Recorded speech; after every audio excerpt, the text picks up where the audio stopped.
10.7, special segments in a circle. So obviously we're still talking about circles, right? Whole chapter. Today's a lot like yesterday, where there's just a couple theorems where I show you what they are and you just use them. There's not a whole lot to describe, okay?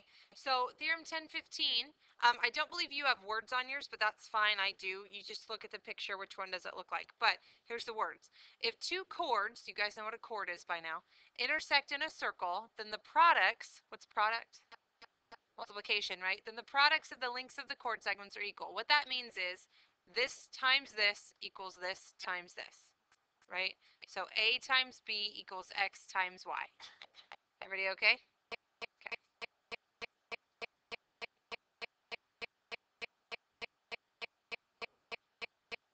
You're all right. Take your time. Are you good? And I can always come back too. Okay. Like this one, that'll take you forever. So if you don't care at the okay, I thought you were writing the paragraph. I was like, you can, I'll come back. So this one, again, you can read it if you'd like to, but the picture makes sense in my opinion. But it says if two secants, so we talked about those yesterday where it touches a circle in two places. If two secants intersect in the exterior of a circle, here's where they intersect, then the product of the measures of one secant segment and its external secant, this part is the external, it's on the outside of the circle, and it's in whatever, you can read. So it's this times all of it equals this times all of it. That's what they're saying, okay? So x times x plus y equals a times a plus b. Yeah.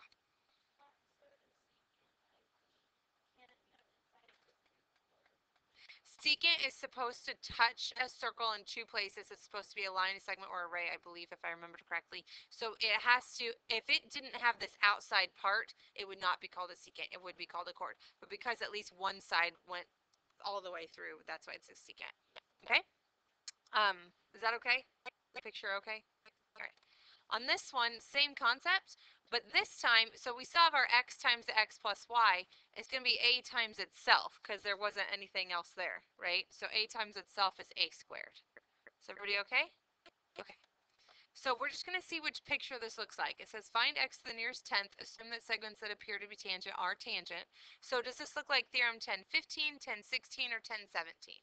10.15, right? So 10.15 says take this times this equals this times this, or the other way around. You can multiply in any order.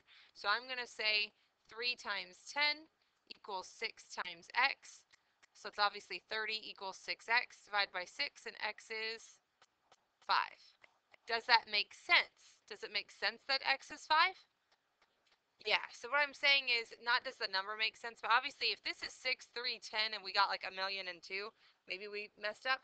But what I'm saying is you can't have a negative here, right? If I had gotten x as negative 15 or something like that, that doesn't make sense. Everybody okay? Okay. Does this look like picture 15, 16, or 17? 16, so we're going to do what that one says. So you take the outside piece, so like I'll start with the 2, take 2 times the whole thing, so I'm going to write it down as 2 times 2 plus 12. Obviously you could say 2 times 14 instead, that's fine, equals x times the whole thing. What's the whole thing? X plus 6, very good. Some people accidentally call that 6x, that's not the same, right? X plus 6 is what we want. Okay, so I'm going to go ahead and simplify that to 2 times 14 equals x times x plus 6. What is 2 times 14? 28. We're going to distribute, and I get good, x squared plus 6x. I'll pause there. Everybody should be pretty comfortable, okay? Whenever you get x squared blah, blah, blah, you want to equal to 0. Very good. So typically if I can keep the x squared a positive, I want it to be that way. So since it's positive right now, I'm going to move the 28 to the right. So I'm going to say 0 equals x squared plus 6x minus 28. Is everybody okay with that? Okay. If you're in Algebra 2, you should feel pretty comfortable. You should be able to finish it without me. If not, that's okay too. Typically, whenever I have something like this, I try to factor it first if possible. Factoring is faster if you're good at it, okay? So I'm going to refresh your memory for just a moment. Eventually, you have to remember factoring, all right? But if you can't factor, what can you always do? Quadratic, right? So we'll do probably both. So first thing you do is you check for a GCF, greatest common factor. If this is a 1, there isn't going to be a GCF other than a 1 anyway, right? So no GCF. And then you take the first thing times the last thing. So I'm going to take 1 times negative 28 and it's obviously negative 28. I find factors of 28. So 1 and 28, 2 and what? 14, 3, no, 4, 7, 5, no, 6, no, 7 again. So once you meet a number you already had, you're done. Okay, because you'll just go backwards. So I don't even worry about the signs yet. I know I needed to multiply to a negative 28, but add to a positive 6. No matter what signs I give them, are 1 and 28 ever going to give me a 6? No, it doesn't matter, right? 2 and 14? No. 4 and 7? No. So what that means is if we were just factoring the thing, it'd be called prime, not factorable. But because we're solving, it means we have to try the quadratic instead. So factoring's worth your time to take the 60 seconds because it's pretty quick. But if it doesn't work, you don't have a choice. You have to do the quadratic formula. Anybody think they remember the quadratic formula?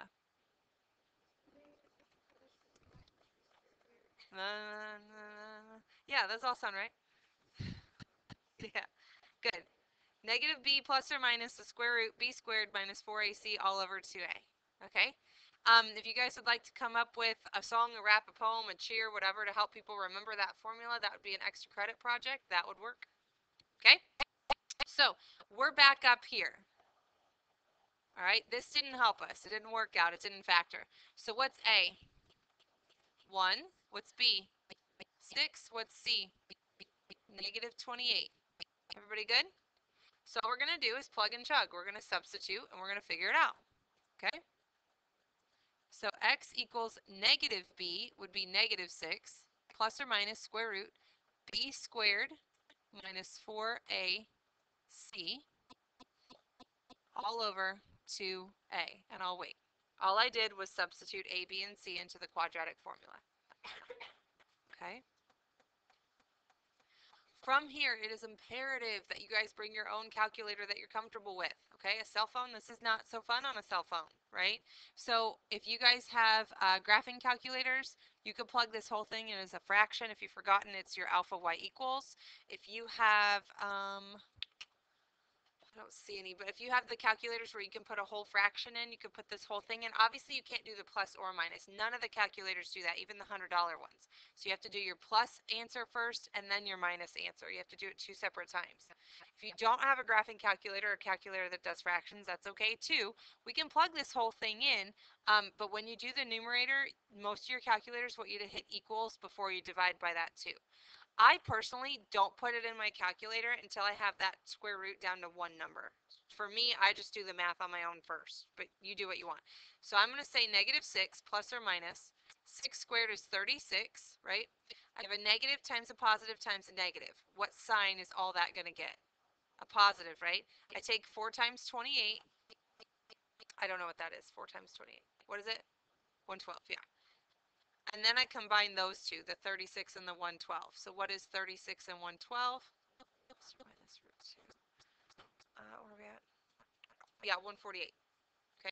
Now I put it in my calculator. I don't like to put all of this in mine. I feel like that's really easy to mess up, but some of you guys are really good at that. So it's just kind of up to you. Okay. So I would do negative 6 plus the square root of 148, hit the equals, divide by 2.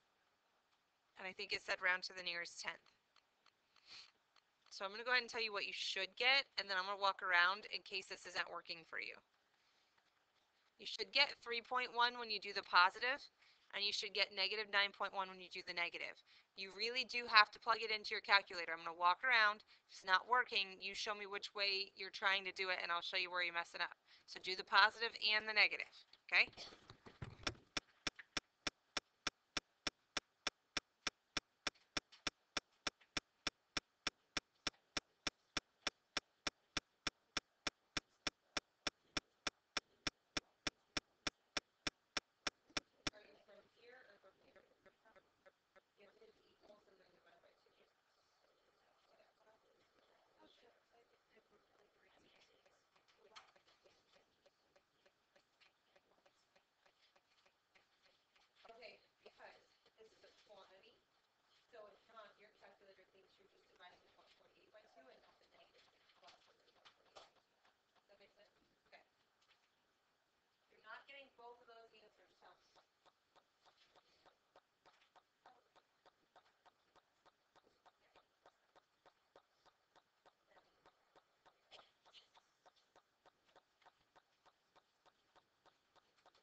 Everybody okay? Did you get both of them? All right. So this is not algebra anymore. We don't just circle our answers and call it good. We have to actually kind of think about if it makes sense in the problem. So if you go back up to the question, 3.1 makes sense. That's probably fine. But negative 9.1, can this be negative 9.1? That doesn't make sense, right? So we have to cross that one off. Please don't think we just crossed it off because it was a negative. That's not why. If that had been not an x, if that had been x plus 17, the negative 9.1 would have been fine. Do you see what I'm saying? So you have to actually kind of think about it a little bit. Yeah. So say you do you plug the whole thing in This one? Uh-huh. and you simplify it, you don't get the quadratic theorem, like it's a simple fit. You could prefer to simplify it and do it again, or just like just start from back to the beginning and check everything. Just like plug it. You tried to plug this in and it didn't work for you? No, I'm saying it did, but Oh. would you rather me simplify it and try it from there, or just restart? I don't care how you do it. If you are able to plug this, I can't think of a time that won't work. It's just you have to know your calculator. That'll always work as long as there's no negative under the root sign. So you should be able to do that. If it's not working for you or you feel like it's off, then I would do what I did personally, where you get it here and then do your calculator. Did that answer your question? Okay.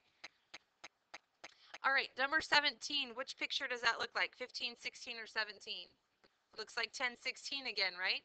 So you say the outside piece times all of it equals the outside piece times all of it.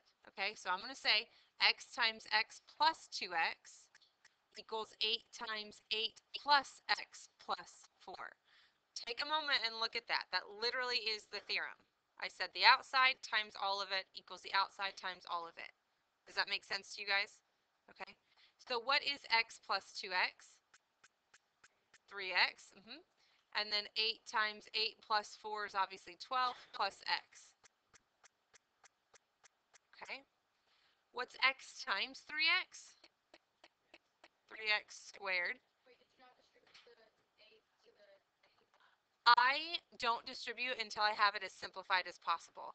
You could distribute here if you want to, but that's, in my opinion, extra work. I went ahead and combined the 8 and the 4 to get me a 12, and now I'm going to distribute. Oh. Is that what you mean? Yeah. Okay. So what's 8 times 12? 96 plus the 8x there. You can get to this step any way you want to. I just show you the proper way, but like what she said is fine. Some people would go ahead and write down a 3x first. Some people distributed this and then combined like terms. Those are all fine. They're just not the proper way, but they'll all get you the right answer, just in a different order than I did it, and that's okay. Okay? Whenever you have x squared with other stuff, a trinomial essentially, we want it equal to 0. It's not, right? I want the x squared to be positive. If I'm using the quadratic formula, it technically doesn't matter, but I want it to be a positive because if I can factor, it has to be positive. Okay, so I'm going to move everything to the left side this time. So 3x squared minus 8x minus 96 equals 0. It would be awesome if all those were divisible by 3. It'd be pretty easy to factor that, but these don't have a GCF other than 1, and 3 times 96 is not something I care to try to factor. So I'm not saying it's not factorable, I'm saying I'm not going to do it. Does that make sense? So that's such a big number that I wouldn't even try personally. I would just jump to the quadratic. Okay, so what's A? Just the 3. B? Negative 8. C? Negative 96. Does everybody get that? A common mistake I hear people say is they try to say a is an x squared or something like that. A can't be x squared. That kind of doesn't make sense. So a is the coefficient on the x squared, b is the coefficient on the x, and c is the constant. So typically it's your first or second and your third. Okay? So I'm going to write the quadratic again. Negative b plus or minus square root b squared minus 4ac all over 2a. All right, when we substitute, negative b is going to be positive 8 because b is already negative. Two negatives make a positive, okay? Nope. A is this is how ax squared plus bx plus c. A is the coefficient on x squared, b is the coefficient on x, and c is the constant every single time. So if you write in descending order, which most people do, it's the first, the second, and the third number. Okay? All right, b squared would be negative 8 squared minus 4a is 3, c is negative 96, all over 2a. Take your time and make sure you wrote it down correctly, okay? And then again, I'm just going to write down the answers and I'm going to walk around. If you need help, I want to help you with your calculator. So if you want to break this down like I usually do, you can. If you want to plug the whole thing in, you can. Just remember, no calculator has that plus or minus sign. You have to do the positive, get an answer, get the negative, get an answer. So we should end up with 7.1 and negative 4.5. Actually do it yourself though, okay? I'm coming around.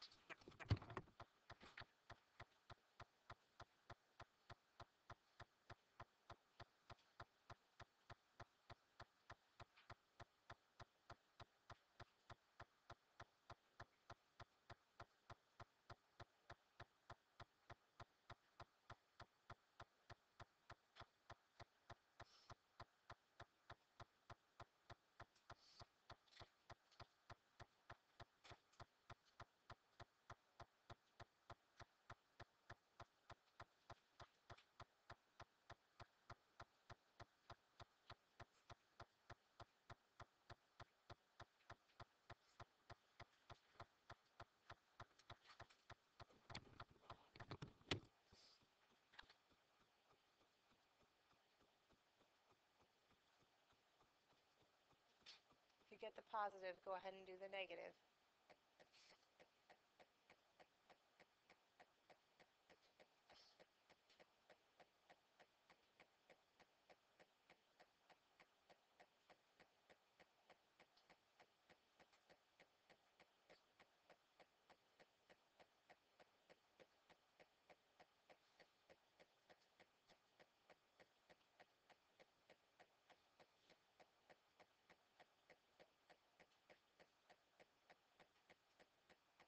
Anyone not getting it right? Anybody need help at all? Okay, I'm going to let you finish that, but while you're finishing, please don't think we're going to cross this off just because it's a negative. That's not why. If I look at the question, this is an x, and we're saying negative 4.5, so that's why I'm going to cross it off. Okay? I still have to check the 7.1 though. Does 7.1 make sense here? Probably, right? 7.1 makes sense here? Yeah, but it could be wrong if this was like x minus 10, right? So if I had 7.1 and this is x minus 10, I'd have to cross off the 7.1. So I don't want you thinking that I'm crossing off numbers just because they're negative. That's not why. Okay? Dawson, did you say something? You got it wrong. Okay. Pause. Hold on.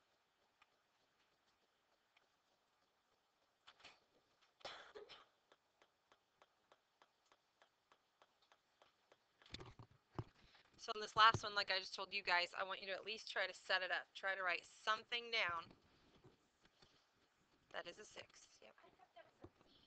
This one's a 6. This one's a B.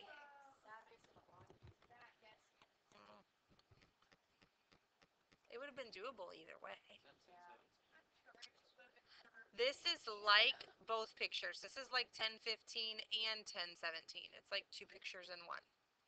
Okay, so I'm going to start with the, in my opinion, the easy part. The easy part is these intersecting lines. So I understand that I'm going to say 6 times A equals 8 times B. That part was easy for me. So 6 times A equals 8 times B, which is obviously just 6A equals 8B. But then I'm kind of stuck, right? You can't solve when you have two variables. Okay, so I have to kind of leave that for a moment and then come back to it later. So now I'm going to use the 10 and this piece. Do you guys see that? So we're going to say 10 times 10, or 10 squared, equals 4 times all of it. So now I'm on the theorem 1017. Okay? So 10 squared equals 4 times the whole thing, 4 plus A plus 6. Does that make sense? No. Cover up, JL, cover up the B and the 8, like with your fingers. And do you see that now I have theorem 1017? Do you see that? Okay. So it's kind of like two inside the same picture. Okay. So this is 100 equals 4 times, I'm going to go ahead and say this is 10 plus A, or A plus 10, whatever you want, right? So 100 equals 40 plus 4A. What do I do to both sides? Subtract the 40, I get 60 equals 4a. Divide by 4, and a is 15. So I found a. How am I going to find b? Plug it in up here, right? 6 times, we just said a is 15, equals 8b. So what's 6 times 15?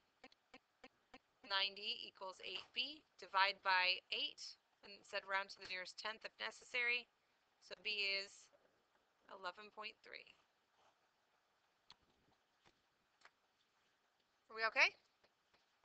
Concept is pretty easy. You just have to do the quadratic formula. So I know the formula isn't that hard to do, but it's very easy to mess up on a calculator. So I would definitely work with somebody or check your answers every couple of questions. Okay?